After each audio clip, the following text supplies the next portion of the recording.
Dios continúe bendiciendo. Quiero que lean conmigo esta porción de las Escrituras para adentrarnos al contexto de la enseñanza de esta mañana. Hoy voy a compartirles un tema temático, una predicación temática, el cual titulé Equilibrando lo espiritual y lo práctico, la solución a la primera crisis en la iglesia primitiva. Vayan conmigo al libro de Hechos, capítulo 6, versos del 1 al 7. Dice así la bendita palabra del Señor: en aquellos días, como creciera el número de los discípulos, hubo murmuración de los griegos contra los hebreos, de que las vidas de aquellos eran desatendidas en la distribución diaria. Entonces los 12 convocaron a la multitud de los discípulos y dijeron: no es justo que nosotros dejemos la palabra de Dios para servir a las mesas. Buscad pues, hermanos, entre vosotros a 7 varones de buen testimonio, llenos del Espíritu Santo y de sabiduría, a quienes encarguemos este trabajo, y nosotros persistiremos en la oración y en el ministerio de la palabra. Agradó la propuesta a toda la multitud y eligieron a Esteban, varón lleno de fe y del Espíritu Santo, a Felipe, a Prócoro, a Nicanor, a Timón, a Pármenas, a Nicolás, prosélito de Antioquía, a los cuales presentaron ante los apóstoles. Orando, les impusieron las manos, y crecía la palabra del Señor, y el número de los discípulos se multiplicaba grandemente en Jerusalén. También muchos de los sacerdotes obedecían a la fe. Amén. Acompáñenme con una pequeña oración, hermanos. Señor, te damos gracias porque, Dios, una vez habiendo orado tu palabra y cantado tu palabra, procedemos, Señor, a predicar tu palabra. Bendícenos, Señor. Que nuestro corazón, Señor, por medio de tu palabra sea lavado como con agua limpia y pura, Señor, de toda inmundicia y abundancia de malicia, para que esta palabra implantada en nuestro corazón salve nuestras almas, Señor. Que tu palabra sembrada en nuestro corazón pueda dar fruto al 30, al 60 y al 100 por uno. Que ella renueve nuestro entendimiento para ser transformados, para comprobar tu buena voluntad, que es agradable y perfecta. Te lo pedimos no por nuestros méritos, Señor, no porque haya algo en nosotros, sino por los méritos de nuestro Señor Jesucristo, en su nombre, bendito y soberano Dios Trino. Amén. Amén.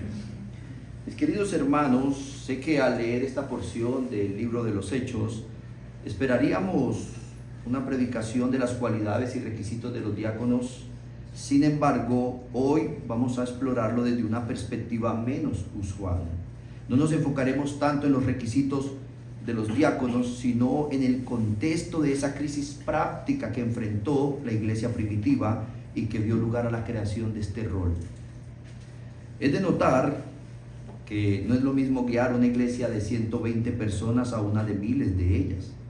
Recordemos las sabias palabras que da un suegro a su yerno, quien guiaba un gran rebaño. Éxodo capítulo 18, versos 17 y 18, se lo voy a leer.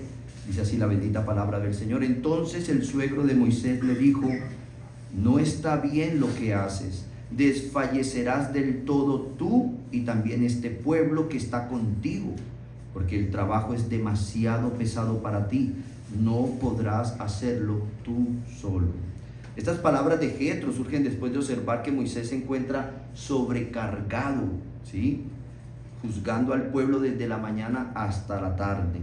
Y su suegro le aconseja lo siguiente. Él le dice: escoge varones de virtud, temerosos de Dios y de verdad, y ponlos sobre el pueblo como jefe, y así tú aliviarás la carga. Mire, Éxodo 18, versos 21 al 22. Además, escoge tú entre todo el pueblo varones de virtud, temerosos de Dios, varones de verdad, que aborrezcan la avaricia, y ponlos sobre el pueblo por jefes de millares, de centenas, de 50, de 10. Ellos juzgarán al pueblo en todo tiempo, y todo asunto grave lo traerán a ti, y ellos juzgarán todo asunto pequeño. Así aliviarás la carga de sobre ti, y la llevarán ellos contigo.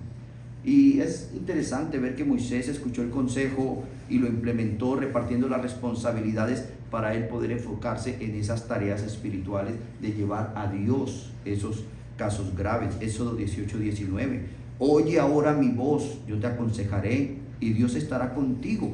Está tú por el pueblo delante de Dios y somete tú los asuntos a Dios. De igual manera, queridos hermanos, estamos observando en esta porción de Hechos 6 un rebaño, el cual a la resurrección de Cristo eran alrededor de 120. Luego en Hechos 2:41 menciona que después del sermón de Pedro, esa semana que estaban celebrando los judíos el Pentecostés, después de la venida del Espíritu Santo, se añadieron a este rebaño alrededor de 3,000 almas.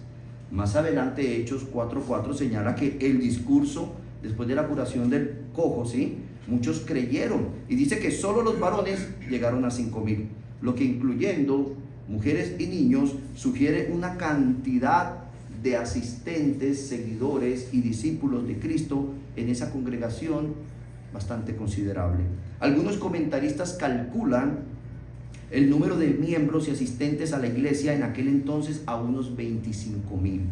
Y es precisamente esa iglesia la que nos encontramos aquí en nuestra enseñanza de los primeros versículos de Hechos 6, donde el crecimiento trajo consigo su propio problema. Ahora decimos, ¿cuál problema? Es precisamente la respuesta a esta cuestión lo que nos adentra a nuestro primer punto de partida en mi predicación de esta mañana, que he titulado Equilibrando lo espiritual y lo práctico, la solución a la primera crisis de la iglesia primitiva. Y el primer punto es el surgimiento del primer problema en la iglesia. Y es interesante, y aquí quiero hacer una aplicación, hermanos, que muchos dicen, ay, volvamos a la iglesia primitiva, no tengamos tantos problemas. No, mire que esta iglesia en sus comienzos tuvo un problema, que no hay iglesia perfecta, y que nosotros, en lugar de ser parte del problema, debemos orar a Dios para que Él nos utilice como instrumentos para aportar a la solución. Amén. Es tan fácil criticar, es tan fácil quejarnos, pero es tan difícil hacer. Y es a lo que estamos llamados. Mire lo que dice el verso 1 de Hechos 6. En aquellos días, como creciera el número de los discípulos, hubo murmuración de los griegos contra los hebreos. Esta palabra en el original no es griego, no quiere decir que habían ciudadanos griegos y hebreos, no, eran los mismos hebreos, solo que habían unos que habían sido ya helenizados y no hablaban el hebreo, sino que hablaban el griego. Y estaban entonces dos comunidades, las de habla griego y las de habla hebreo. Y había un problema potencial, eran divisiones, ¿sí?, basadas en las diferencias culturales, las cuales se expresaban en favoritismos hacia su misma comunidad. Sigue diciendo este verso, de que ¿cuál era la murmuración? De que las viudas de aquellos eran desatendidas en la distribución diaria. Mire, y aquí es interesante, y a mi perspectiva yo puedo ver, queridos hermanos, que esto era una queja legítima. En el original dice rezongar. O sea, ellos tenían una queja quizás legítima, pero lo que no era legítimo era cómo la manifestaron, y la manifestaron de manera pecaminosa, como traducen las versiones, la manifestaron en murmuración. Una cosa, hermanos, es yo tener algo en contra de un hermano de la congregación, en contra aún de la misma congregación, y acercarme con humildad y decir, tal vez estoy confundido, tal vez estoy equivocado, no entiendo, me pueden guiar en este asunto. Pero lo más fácil para muchos es empezar a manifestar esto de forma rezongosa, en una murmuración pecaminosa. Y si nosotros miramos el pueblo pactual en el antiguo pacto, las murmuraciones traían consecuencias fatales. Entonces nosotros, hermanos, debemos entender que este pecado de la murmuración no debe estar en nosotros. Entonces miramos que lo que se estaba generando en esta primera crisis, en este surgimiento del primer problema en la iglesia primitiva, era un problema que la Biblia expresa en su original de diaconía. Esa es la palabra cuando leemos al final del verso, de que la queja se centraba en que las viudas de aquellos eran desatendidas en la distribución diaria. Y esta palabra que se nos traduce aquí como distribución diaria es diaconía, ¿sí? Lo que estaba generando ese problema era una falta de diaconía.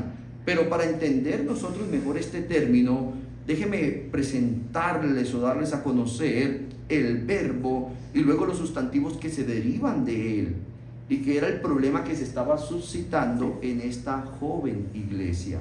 que no era perfecta. El verbo principal es el verbo diaconeo, que significa servir, administrar, ayudar, que en textos antiguos se utilizaba para describir servicios tales como los domésticos o el militar. Ejemplo, como en la acción de servir a los comensales en un banquete o la asistencia personal a una autoridad.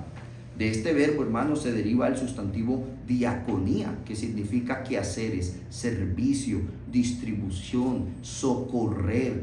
Originalmente en la cultura griega secular se usaba para referirse a servicios prácticos y físicos, donde desde contextos de un empleado de servidumbre hasta empleados administrativos y públicos. Nosotros también lo usamos. Nosotros decimos, no, ¿quién quedó en la casa cuidando los niños? No, la empleada del servicio, sí se usa esa palabra comúnmente. También se usa cuando no, voy a poner una queja contra un servidor público que está prestando un servicio. Por ejemplo, podría referirse al servicio del Estado o el servicio social o comunitario. Pero también de este verbo, aparte de esta palabra diaconía, se deriva la palabra diáconos, refiriéndose a la persona que realiza la acción del verbo. En este caso, el que ayuda a servir a la mesa o en otros quehaceres domésticos. Permítame presentarles uno de los varios ejemplos que nos da el Nuevo Testamento del uso de este sustantivo.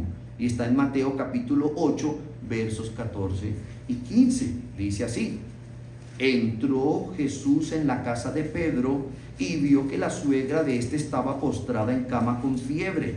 Él le tocó la mano y la fiebre la dejó. Luego ella se levantó y comenzó a servirle. Esta palabra en el original es diaconía, es decir, ella se levantó una vez, fue sanada y comenzó a hacerle una diaconía al Señor Jesús y a sus discípulos que le acompañaban. Entonces, hacer diaconía, hermanos, es servir, y es una palabra que debe ir siempre acompañada en nuestra nueva vida en Cristo y en nuestra adoración a Cristo. No puede estar separada de una vida de servicio. Todos los creyentes estamos llamados a servir dentro del cuerpo de Cristo. Mire lo que nos enseña Hebreos capítulo 6, versos 9 y 10. Dice así: pero cuando ustedes, amados, aunque hablemos de esta manera, estamos persuadidos de las cosas que son mejores y que pertenecen a la salvación. Porque Dios no es injusto para olvidar vuestra obra y el trabajo de amor que habéis mostrado hacia su nombre, habiendo servido a los santos y sirviéndoles aún. Y mire que aquí tenemos, hermanos, la conjugación de este verbo en auristo, que es en pasado, habiendo servido, ¿sí? Este verbo de diaconía, y sirviéndoles aún. Ese era el problema que se estaba suscitando en la iglesia apostólica, un problema de diaconía. Ahora, si bien es cierto que todos estamos llamados a servir, debe haber un orden también a la hora de servir. Dígame, si nosotros llegamos a un banco a hacer una diligencia y vemos que hay derramado un café en el sector de la fila, usted no va a su auto, saca un trapero, consigue un balde, lleva agua y se pone a barrer y a trapear dentro del banco. Lo mínimo que van a pensar es que se está gestando un robo y que esa es la estrategia, porque aunque podemos hacer ese servicio, no somos los indicados. De igual manera, todos estamos llamados a servir dentro del cuerpo de Cristo, pero no todos estamos indicados, y esto pues es lo que se ha trabajado en la iglesia en la enseñanza para la preparación de la ceremonia de los diáconos. Hechos 1:6, entonces quiero volver a leerlo, dice así: en aquellos días, como creciera el número de los discípulos, hubo murmuración de los griegos contra los hebreos, de que las viudas de aquellos eran desatendidas en la distribución diaria. Ya sabemos que la palabra original es diaconía. Lo que sacó a la luz, mis queridos hermanos, como única solución que llevaría a la iglesia a superar este trance, es la necesidad de comisionar ciertas responsabilidades, en este caso la diaconía, ¿sí?, del servicio físico y práctico, que hasta ese momento estaba a cargo de los apóstoles de Cristo. Dejándonos esto evidenciar como segundo punto de nuestra predicación en esta mañana, la dignidad del oficio, la dignidad de la diaconía. ¿Por qué, hermanos, resaltamos la dignidad de la diaconía? Porque hoy muchos, dado al origen y el contexto de su etimología, como lo vimos, que puede ser aplicados a empleados de servidumbre, menospreciamos el oficio de ser diáconos dentro del cuerpo de Cristo. Y pensamos que eso es de pronto para el hermano muy pobre que no tiene recursos. Es interesante que una vez leía un libro y citaban a Martin Lloyd-Jones, creo que decía que en su iglesia uno de sus diáconos era el presidente de una empresa multinacional de comunicaciones, la más grande del país. Entonces, este oficio tiene una dignidad. Estamos partiendo del hecho de que hay un problema en la iglesia primitiva y que este problema necesita ser solucionado, un problema de diaconía, un problema de servicio, y debe ser solucionado con servidores, ¿sí? Pero nosotros debemos entender que aunque la palabra es servir, esta palabra tiene una dignidad. Entonces, dado a la etimología, muchos menosprecian, ¿verdad? Por ejemplo, hay personas, pensamos que, es que aquí tenemos un hermano vago que no hace nada, pongámoslo de diácono. O aquí tenemos un hermano que no cumple las cualificaciones para ser pastor, y al menos que alcance a ser un diácono. Y ese es el pensamiento que tenemos, y menospreciamos este oficio sagrado, hermanos. Y a lo que yo quiero en mi predicación de hoy es que podamos entender que este problema que surge en la iglesia debe ser suplido, pero debe ser suplido con dignidad, ¿sí? Así es. Por esto no es sano, hermanos, este pensamiento, no es correcto menospreciar la dignidad del llamado. Las mismas escrituras revelan que la diaconía era la parte esencial de la función de los mismos apóstoles escogidos por Cristo y llenos de su espíritu. Recordemos que Mateo nos narra, no lo vamos a leer, pero puedes en tu casa leerlo en Mateo 14:19, a los apóstoles asistiendo a Cristo en la alimentación de los 5,000, estaban haciendo diaconía. También Lucas nos deja ver a 2 de sus discípulos cumpliendo las instrucciones de Jesús de buscar el pollino para su entrada triunfal a Jerusalén. Puedes leerlo en Lucas 19, 30 y 31. Luego nos deja ver a Pedro y a Juan organizando y preparando el lugar para la Pascua en Lucas 22.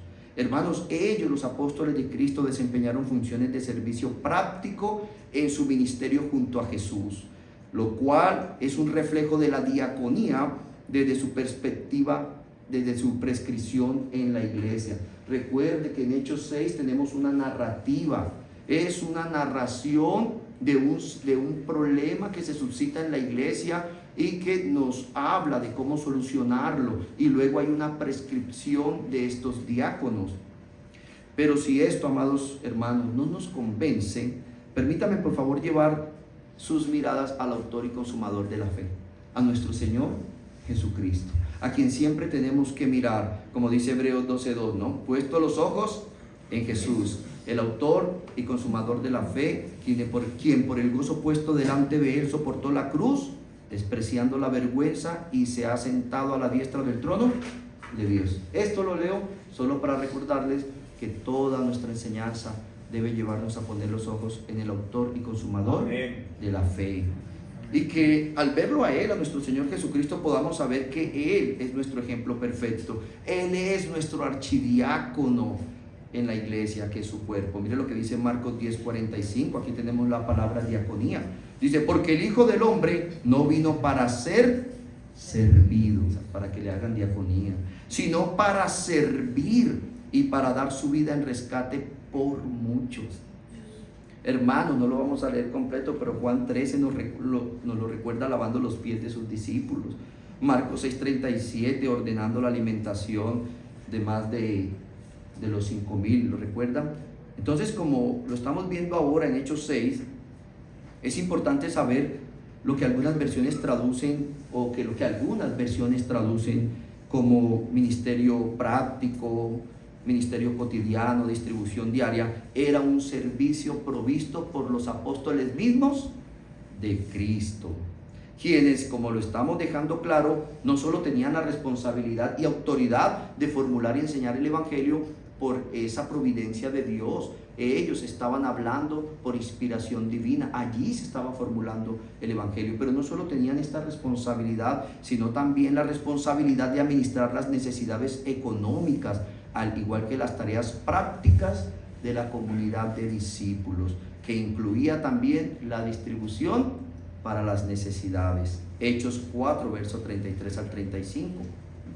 Y aquí los estoy llevando con esto, amados hermanos, a que no menospreciemos la dignidad del oficio, ni a quienes Dios en su providencia ha escogido para estar allí. Hechos 4, 33, 35. Los apóstoles, por su parte, daban testimonio de la resurrección de Jesús. El Señor con toda Los apóstoles, por su parte, daban testimonio de la resurrección de Jesús. O sea, ellos estaban predicando las buenas nuevas.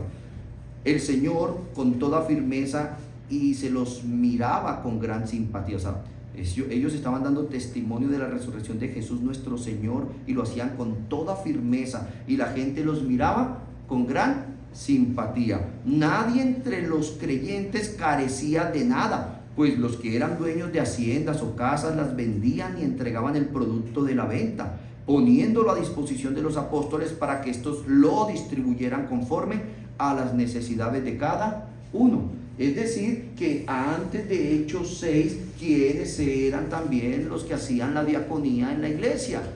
Los mismos apóstoles. Lo hacían desde que estaban dentro del ministerio terrenal de Cristo, y lo están haciendo ahora después de la ascensión de Cristo. Pero ¿qué es lo que pasa? Que debido a la expansión de la iglesia, como crecía el número de los discípulos, creció también la demanda de responsabilidades que impedía a los apóstoles atender todas las necesidades a la vez, y en este caso la diaconía a las viudas. Sí, vamos claros hasta ahí, ¿verdad? Para tener una imagen clara de la realidad de los demasiado ocupados que estaban estos apóstoles, yo quiero, hermanos, que imaginemos 12 hombres frente a unas 25,000 personas. ¿Sí? Imagínese usted que en unas 3 o 4 semanas ustedes tengan 25,000 personas aquí haciendo fila. No podríamos ni siquiera atenderlos en este salón. Esto, ¿podría el pastor solo atenderlo? Colapsaría. Ahora imagínense la situación de los apóstoles, hermanos. Ahora yo le pregunto, ¿seríamos parte de la solución al problema? ¿O empezaríamos a rezongar, a criticar, a murmurar? Mire, es tan fácil decir, esta pared tiene telaraña, pero tan difícil ir a buscar una escoba y pasarla. ¿Sí? Es tan fácil decir, mire, este hermano llega tarde, pero porque es tan difícil decir, hermano, ¿tienes algún problema con el transporte? Vivo cerca, te puedo recoger y acercar cada domingo. De pronto se está viniendo a pie. Es tan fácil, hermano, hablar, pero tan difícil preguntar. ¿Por qué, hermano? Porque aún luchamos en el fondo con esa naturaleza pecaminosa que heredamos de Adán, pero debemos superarla por medio de la fe en Jesucristo, y debemos aprender a alejar de nuestras vidas la actitud rezongosa dentro de la iglesia. Lo que me lleva al tercer punto, entonces, que es la solución del problema, del que quiero en esta mañana resaltar. Primero, la forma correcta de la solución a este problema de diaconía, en nuestro caso especial, la diaconía a las viudas. Y es la forma correcta, ya que, hermanos, esta nos enseña que la iglesia de Cristo no trata de corregir una injusticia y sus consecuencias con otra injusticia. Esto es algo importante aprender de este error de la iglesia primitiva. No corregimos una injusticia con otra injusticia. Mire lo que dice, volvamos a leer el verso 1 y ahora junto al 2. En aquellos días, como creciera el número de los discípulos, hubo murmuración de los griegos contra los hebreos, de que las viudas de aquellos eran desatendidas en la distribución diaria.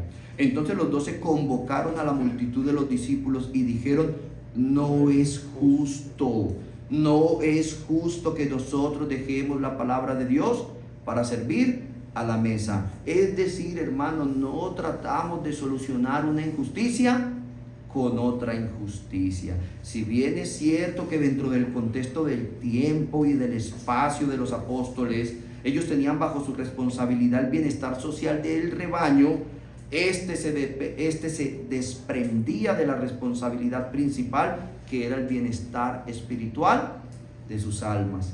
Es decir, si la administración, como lo es en el sentido moderno de la palabra, la diaconía, una administración dentro de la naciente iglesia, no se debía desatender, y que ahora eran demasiados, ¿sí? Y los 12 apóstoles, los únicos que podían llevarla a cabo, se estaba poniendo en riesgo la tarea principal de los apóstoles, de dedicarse a la provisión espiritual.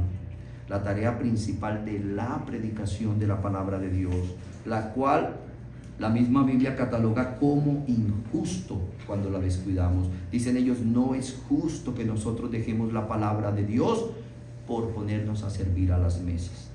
Dejar su responsabilidad primordial en la que fueron comisionados por el Mesías, y que era enseñar y proclamar el Evangelio, el bendito Evangelio de nuestro Señor Jesucristo, para dedicarse a otras tareas que son importantes, pero diferentes, como lo es la administración social, y no sería lo más adecuado para la misión que Dios les había dado a ellos hacerlo. Por eso se cataloga como injusto. Mire Mateo 28:19 y comprobemos que es una misión dada directamente por Cristo. Él les dice, por tanto, id y haced discípulos a todas las naciones, bautizándolos en el nombre del Padre y del Hijo y del Espíritu Santo, enseñándoles que guarden todas las cosas que os he mandado, y he aquí yo estoy con vosotros todos los días hasta el fin del mundo. Eso era lo que ellos estaban haciendo, cumpliendo la comisión. Esto, hermanos, es llamado por John Stott, un comentarista, un ataque de Satanás contra la iglesia. El tratar de llevar a los apóstoles de Cristo a dejar la tarea principal que el Señor Jesús le comisionó por atender las necesidades sociales. Y dice John Stott, habiendo fracasado Satanás en derrotar a la iglesia por medio de la persecución y la corrupción, a continuación intentó la distracción. Si él lograba preocupar a los apóstoles con la administración social, cosas que si bien eran esenciales, pero no eran su llamado, ellos descuidarían las responsabilidades dadas por Dios en cuanto a la oración y a la predicación, dejando así la iglesia sin defensa alguna contra la falsa doctrina. Hermoso, ¿verdad? Y aquí vamos comprendiendo entonces, hermanos, este problema que surge y la injusticia que se podría haber cometido si el Señor no interviene por medio de su Espíritu Santo en su propia iglesia para ordenarla. Porque en últimas, hermanos, dependemos de Él. Él es el que pone en nosotros el querer como el hacer de su santa voluntad. Él es el que nos guía. Hermanos, atender las mesas no era la tarea primordial de los apóstoles. Pero con esto no quiero, hermanos, dañar mi segundo punto de la enseñanza de la dignidad del oficio. No estamos restando la importancia a la dignidad, sino entender que los apóstoles tenían un llamado principal: predicar la bendita palabra del Señor, dedicarse a la oración, ¿sí? ¿Por qué? ¿Por qué había tanta gente? Porque se estaba predicando, y si se dejaba de predicar, pues no habrían personas. Esto se desprende de la predicación, la diaconía.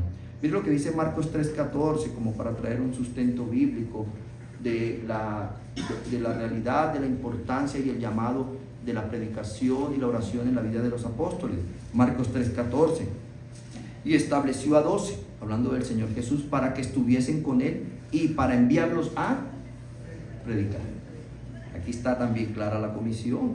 Hechos 1:8. Pero recibiréis poder cuando haya venido sobre vosotros el Espíritu Santo, y me seréis testigos en Jerusalén, en toda Judea, en Samaria y hasta lo último de la tierra. También Hechos 10:42. Y nos mandó que predicásemos al pueblo y testificásemos, que predicásemos y testificásemos que Él es el que Dios ha puesto por juez de vivos y muertos. Amados hermanos, predicar la palabra de Dios era la comisión de los apóstoles, por lo que se estaba formando la iglesia.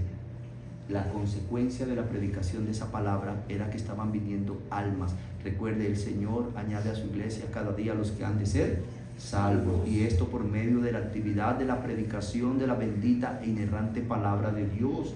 Y cuando la comunidad comienza a crecer, viene trayendo también sus problemas. Tocó tumbar una pared, correrla, y luego toca más sillas, luego toca otro aire, luego toca otro edificio. El crecimiento trae sus propias necesidades y que deben ser suplidas, pero de manera justa, no descuidando lo principal, que es la predicación de la palabra del Señor. ¿Sí ve lo bello que es el oficio de los diáconos? Defender que no se caiga en injusticia dentro de la iglesia, que el llamado a predicar no descuide predicar y orar, porque ellos están ahí dedicándose a esas tareas prácticas. Y cuando estamos haciendo diaconía o estamos llamados a ser diáconos, estamos protegiendo la predicación de la palabra de Dios. Qué bonito, hermanos.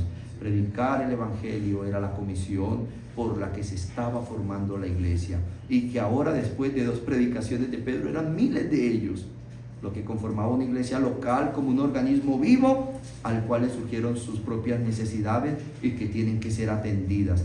Pero como leíamos, sin la injusticia de descuidar la bendita palabra de Dios, su predicación, que era la necesidad impuesta sobre los apóstoles, como dice 1 Corintios 9:16. Sin embargo, cuando predico acerca de las buenas noticias, que es el evangelio, no tengo de qué enorgullecerme, ya que estoy bajo la obligación de hacerlo. Ay de mí si no predico las buenas noticias. Qué hermoso, hermanos. También podemos ver la transmisión de esta importancia cuando los apóstoles exhortan a sus sucesores en el oficio de predicar la palabra. Mire, por ejemplo, en el caso de Pablo con Timoteo, 2 de Timoteo 4, versos 1 y 2, dice: te encarezco delante de Dios y del Señor Jesucristo, que juzgará a los vivos y a los muertos en su manifestación y en su reino, que prediques la palabra, que instes a tiempo y fuera de tiempo, redarguye, reprende, exhorta con toda paciencia y doctrina. Amén. Hermanos queridos, no hay indicio alguno de que los apóstoles menospreciaban o consideraban las necesidades que surgían de la conformación de la iglesia por debajo de su dignidad. Se trataba eternamente de una cuestión de llamado. Es una cuestión de llamado, por lo que se procede por la guía del Espíritu Santo, debido a la necesidad que apremia en ellos, que es la predicación de la palabra, la extensión del oficio, empoderar a otros. Recapitulemos lo que hemos visto hasta el momento ya para ir finalizando nuestra enseñanza. El surgimiento del primer problema en la iglesia, ¿sí? La dignidad del oficio, y como tercero, la solución al problema que se da, ya vimos la forma correcta de solucionarlo, lo que nos lleva a nuestro segundo punto del tercero, la extensión del oficio. 7 hombres fueron escogidos para atender la iglesia creciente y sus demandas en la diaconía. Hermanos, la iglesia, con una gran comisión del soberano, quien ha recibido toda potestad del cielo, nuestro soberano, y quien les ha dado la gran comisión, por ende, yo creo que estos hombres y la iglesia misma sabían primero que al ser esta diaconía del oficio práctico dentro de la iglesia, una tarea que hasta ese día, ¿sí?, era una tarea apostólica, como ya lo hemos visto hasta el momento, en la dignidad del oficio, es transmitida de Cristo a los apóstoles. Nuestro archidiácono preparó a sus 12 en la diaconía, y ahora los apóstoles transmiten este oficio a 7 varones. Y no podía ser cualquiera, mis queridos hermanos, a quien ellos pudieran conducir, que es la idea del original, poner a cargo sobre esa tarea. Quienes la Biblia es muy clara en la narración histórica de este hecho, ellos debían ser varones de buen testimonio, llenos del Espíritu Santo de Dios y de sabiduría. Entonces, hermanos, no debemos menospreciar el servicio de un diácono. A veces suele pasar, hermanos, que somos tentados por Satanás a querer mostrarnos. Y todavía está el diácono diciendo: hermanos, necesito esta colaboración.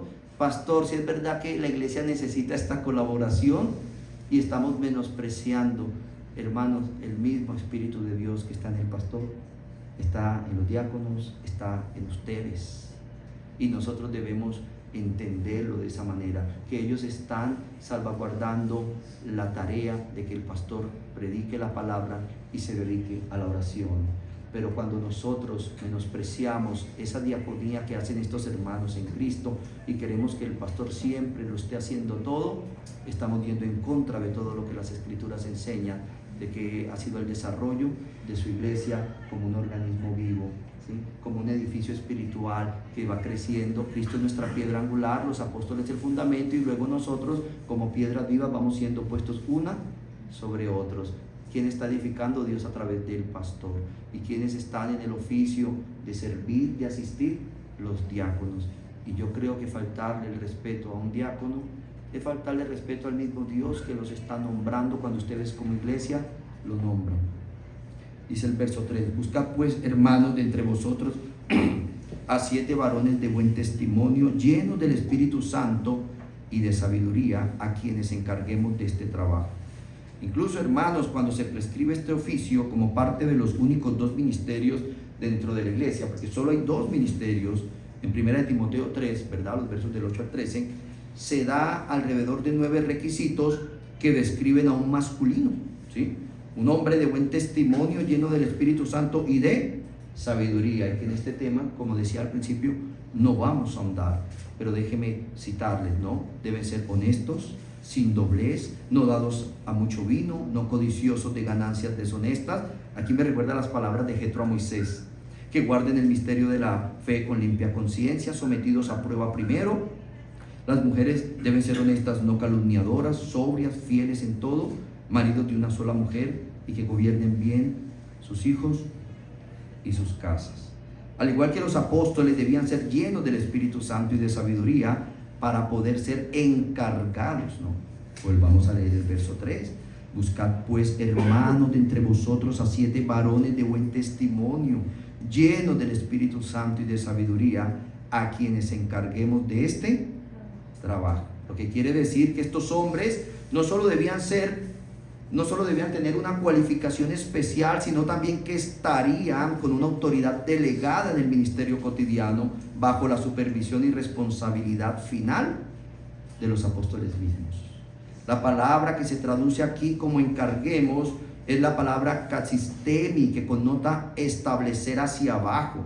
O sea, que establezcamos hacia abajo sobre la necesidad. Es decir, que esté entre nosotros la necesidad, están ustedes aquí supliendo esa necesidad, pero bajo la responsabilidad de los mismos apóstoles. También otro ejemplo de esta palabra lo vemos en Mateo 24:45, para aclararlo un poco más.